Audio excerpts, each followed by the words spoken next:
Yeah, I'm Bruce Michael Bongo, your seasoned political analyst. Yeah, sure. I would want to just put into four the very aspects that are really going to determine the 2027 general elections.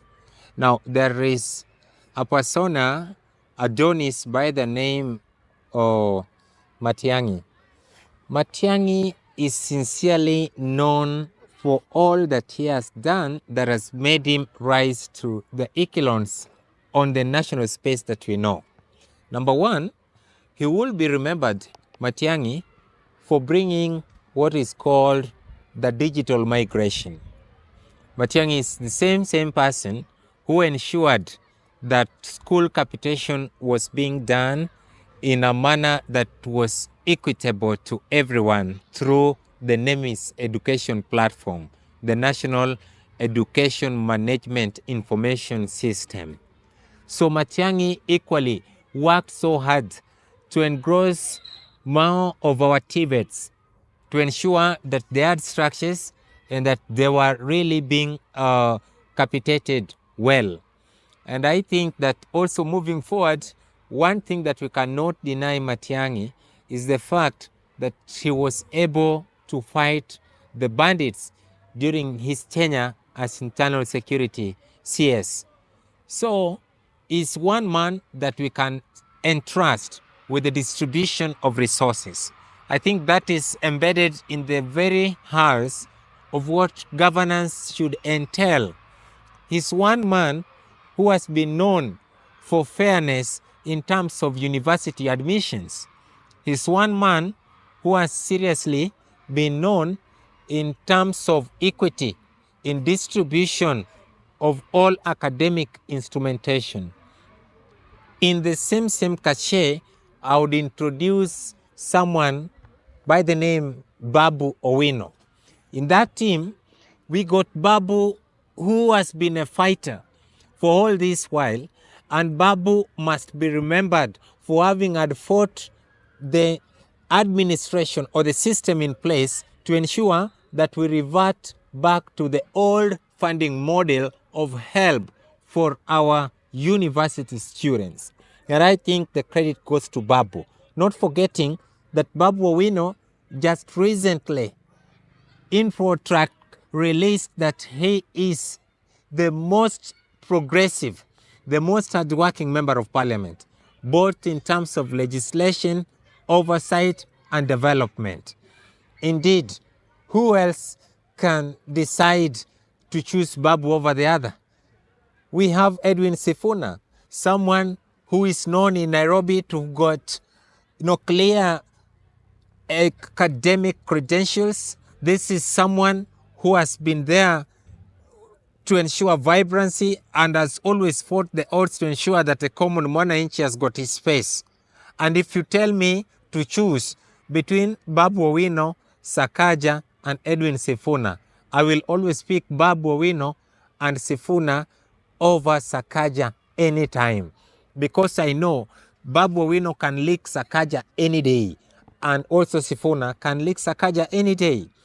Moving forward, must also understand that Raila Amolo Odinga also confessed clearly that his preferred candidate for the 2027 Nairobi gubernatorial seat is none other than Johnson Sakaja. Now, one thing that people must understand is that since 2017, Raila has not had his gubernatorial candidate elected in Nairobi. It has never happened. Now, I have to say that for the third time, Sakaja is going to be the third candidate of Raila to lose in a row in 2027. Sakaja is going to lose this. And also, bringing it up again to the zenith, you are going to realize that come 2027, we have to put in specific matrix. Our matrix is as follows. William Ruto got 7.2 million votes in 2022 elections. Raila Odinga got 7 million votes in 2022 elections.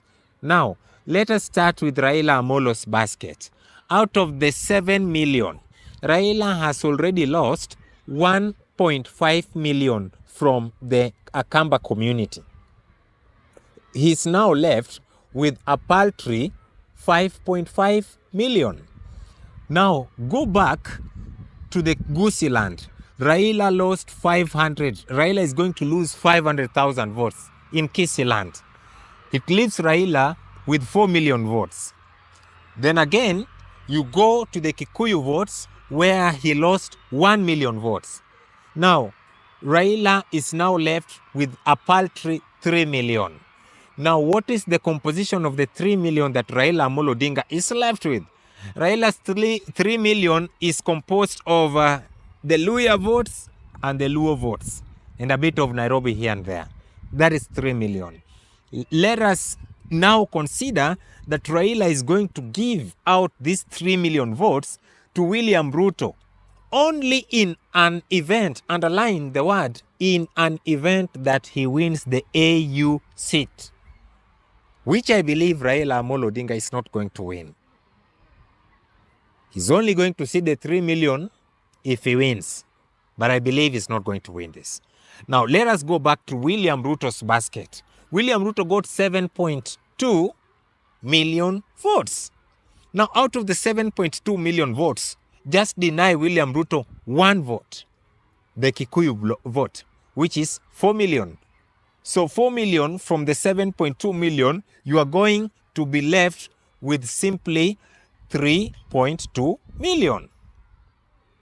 It means that Raila and Ruto together in 2027, they are going to have a paltry 6.2 million, add an excess of 2 million, they are going to have a total of 8.2 million at most. Now let us go to the third candidate. It can be Fred Matangi or whoever Gen Zs choose to support, even if it is Maraga. Now, the Gen Z vote is 5.6 million. Add to Raila's 1 million votes that he lost from the Kikuyu land. Add to Ruto's 4 million that he lost from the Kikuyu land. Add to Raila's 1.5 million that he lost from the Akamba land. Add 500,000 that Raila lost from the Gusii land. And add another excess of 1 million. It will tell you that the Gen Z vote comes to a range of 13 million.